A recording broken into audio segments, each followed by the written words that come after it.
Every morning in SEAL training, my instructors, who at the time were all Vietnam veterans, would show up in my barracks room, and the first thing they'd do was inspect my bed. If you did it right, the corners would be square, the covers would be pulled tight, the pillow centered just under the headboard, and the extra blanket folded neatly at the foot of the rack. It was a simple task, mundane at best, but every morning we were required to make our bed to perfection. It seemed a little ridiculous at the time, particularly in light of the fact that we were aspiring to be real warriors, tough, battle-hardened SEALs. But the wisdom of this simple act has been proven to me many times over. If you make your bed every morning, you will have accomplished the first task of the day. It will give you a small sense of pride, and it will encourage you to do another task, and another, and another. And by the end of the day, that one task completed will have turned into many tasks completed. Making your bed will also reinforce the fact that the little things in life matter. If you can't do the little things right, you'll never be able to do the big things right. And if by chance you have a miserable day, you will come home to a bed that is made, that you made. And a made bed gives you encouragement that tomorrow will be better. So if you want to change the world, start off by making your bed. During SEAL training, the students are all broken down into boat crews. Each crew is 7 students, 3 on each side of a small rubber boat, and 1 coxswain to help guide the dinghy. Every day your boat crew forms up on the beach and is instructed to get through the surf zone and paddle several miles down the coast. In the winter, the surf off San Diego can get to be 8 to 10 feet high, and it is exceedingly difficult to paddle through the plunging surf unless everyone digs in. Every paddle must be synchronized to the stroke count of the coxswain. Everyone must exert equal effort, or the boat will turn against the wave and be unceremoniously dumped back on the beach. For the boat to make it to its destination, everyone must paddle. You can't change the world alone. You will need some help. And to truly get from your starting point to your destination takes friends, colleagues, the goodwill of strangers, and a strong coxswain to guide you. If you want to change the world, find someone to help you paddle. Over a few weeks of difficult training, my SEAL class, which started with 150 men, was down to just 42. There were now 6 boat crews of 7 men each. I was in the boat with the tall guys, but the best boat crew we had was made up of the little guys, the Munchkin crew, we called them. No one was over 5'5". The Munchkin boat crew had 1 American Indian, 1 African American, 1 Polish American, 1 Greek American, 1 Italian American, and 2 tough kids from the Midwest. They out-paddled, outran, and outswam all the other boat crews. The big men in the other boat crews would always make good-natured fun of the tiny little flippers the Munchkins put on their tiny little feet prior to every swim. But somehow these little guys from every corner of the nation and the world always had the last laugh, swimming faster than everyone and reaching the shore long before the rest of us. SEAL training was a great equalizer. Nothing mattered but your will to succeed, not your color, not your ethnic background, not your education, not your social status. If you want to change the world, measure a person by the size of their heart, not by the size of their flippers. Several times a week, the instructors would line up the class and do a uniform inspection. It was exceptionally thorough. Your hat had to be perfectly starched, your uniform immaculately pressed, your belt buckle shiny and void of any smudges. But it seemed that no matter how much effort you put into starching your hat or pressing your uniform or polishing your belt buckle, it just wasn't good enough. The instructors would find something wrong. For failing the uniform inspection, the student had to run, fully clothed, into the surf zone, then wet from head to toe, roll around on the beach until every part of your body was covered with sand. The effect was known as a sugar cookie. You stayed in the uniform the rest of the day, cold, wet, and sandy. There were many a student who just couldn't accept the fact that all their efforts were in vain, that no matter how hard they tried to get the uniform right, it went unappreciated. Those students didn't make it through training. Those students didn't understand the purpose of the drill. You were never going to succeed You were never going to have a perfect uniform. The instructors weren't going to allow it. Sometimes, no matter how well you prepare or how well you perform, you still end up as a sugar cookie. It's just the way life is sometimes. If you want to change the world, get over being a sugar cookie and keep moving forward.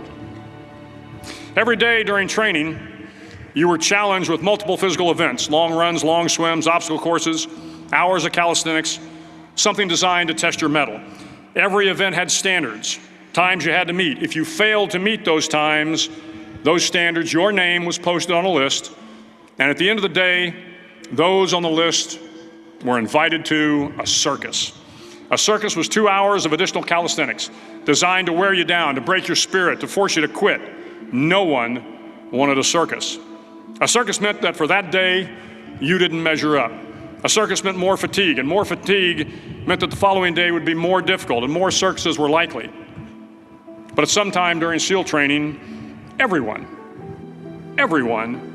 made the circus list. But an interesting thing happened to those who were constantly on the list. Over time, those students who did 2 hours of extra calisthenics got stronger and stronger. The pain of the circuses built inner strength and physical resiliency. Life is filled with circuses. You will fail. You will likely fail often. It will be painful. It will be discouraging. At times, it will test you to your very core. But if you want to change the world, don't be afraid of the circuses. At least twice a week, the trainees were required to run the obstacle course.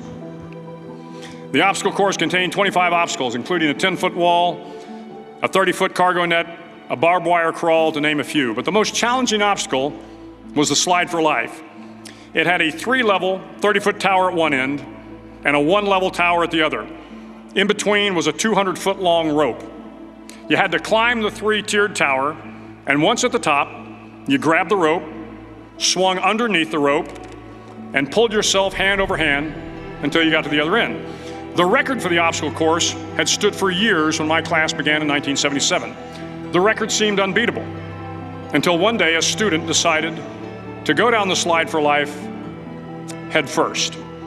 Instead of swinging his body underneath the rope and inching his way down, he bravely mounted the top of the rope and thrust himself forward. It was a dangerous move, seemingly foolish and fraught with risk. Failure could mean injury and being dropped from the course. Without hesitation, the student slid down the rope perilously fast. Instead of several minutes, it only took him half that time. And by the end of the course, he had broken the record. If you want to change the world, sometimes you have to slide down the obstacles head first. During the land warfare phase of training, the students are flown out to San Clemente Island, which lies off the coast of San Diego. The waters off San Clemente are a breeding ground for the great white sharks. To pass SEAL training, there are a series of long swims that must be completed. One is the night swim. Before the swim, the instructors joyfully brief the students on all the species of sharks that inhabit the waters off San Clemente. They assure you, however, that no student has ever been eaten by a shark, at least not that they can remember. But you are also taught that if a shark begins to circle your position, stand your ground. Do not swim away. Do not act afraid. And if the shark, hungry for a midnight snack, darts towards you, then summons up all your strength and punch him in the snout, and he will turn and swim away. There are a lot of sharks in the world. If you hope to complete the swim, you will have to deal with them. So if you want to change the world, don't back down from the sharks. As Navy SEALs, one of our jobs is to conduct underwater attacks against enemy shipping. We practice this technique extensively during training. The ship attack mission is where a pair of SEAL divers is dropped off outside an enemy harbor and then swims well over 2 miles underwater, using nothing but a depth gauge and a compass to get to the target. During the entire swim, even well below the surface, there is some light that comes through. It is comforting to know that there is open water above you. But as you approach the ship, which is tied to a pier, the light begins to fade. The steel structure of the ship blocks the moonlight. It blocks the surrounding street lamps. It blocks all ambient light.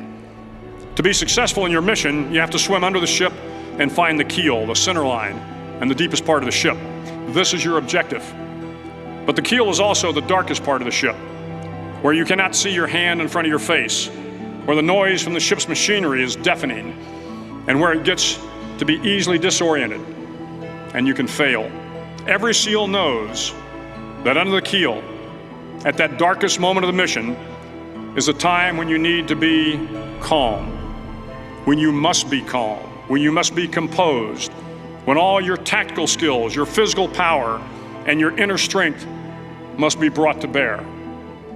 If you want to change the world, you must be your very best in the darkest moments. The 9th week of training is referred to as Hell Week. It is 6 days of no sleep, constant physical and mental harassment, and one special day at the Mud Flats. The Mud Flats are an area between San Diego and Tijuana where the water runs off and creates the Tijuana Sloughs, a swampy patch of terrain where the mud will engulf you. It is on Wednesday of Hell Week that you paddle down to the Mud Flats and spend the next 15 hours trying to survive this freezing cold, the howling wind, and the incessant pressure to quit from the instructors. As the sun began to set that Wednesday evening, my training class, having committed some egregious infraction of the rules, was ordered into the mud. The mud consumed each man till there was nothing visible but our heads. The instructors told us we could leave the mud if only 5 men would quit. Only 5 men, just 5 men, and we could get out of the oppressive cold. Looking around the mud flat, it was apparent that some students were about to give up. It was still over 8 hours till the sun came up. 8 more hours of bone-chilling cold.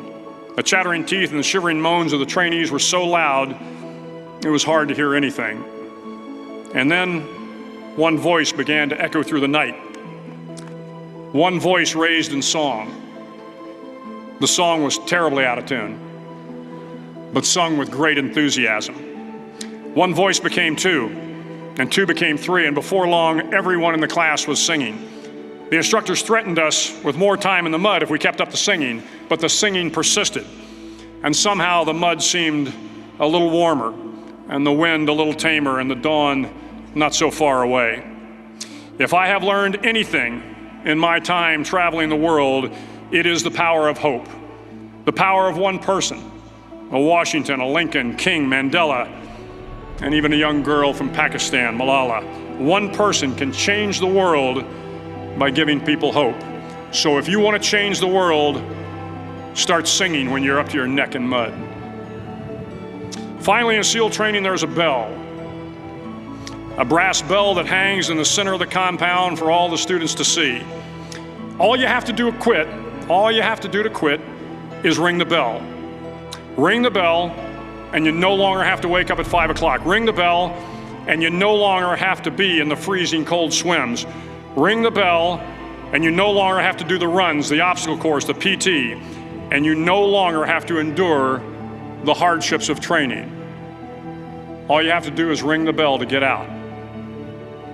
If you want to change the world, don't ever, ever ring the bell.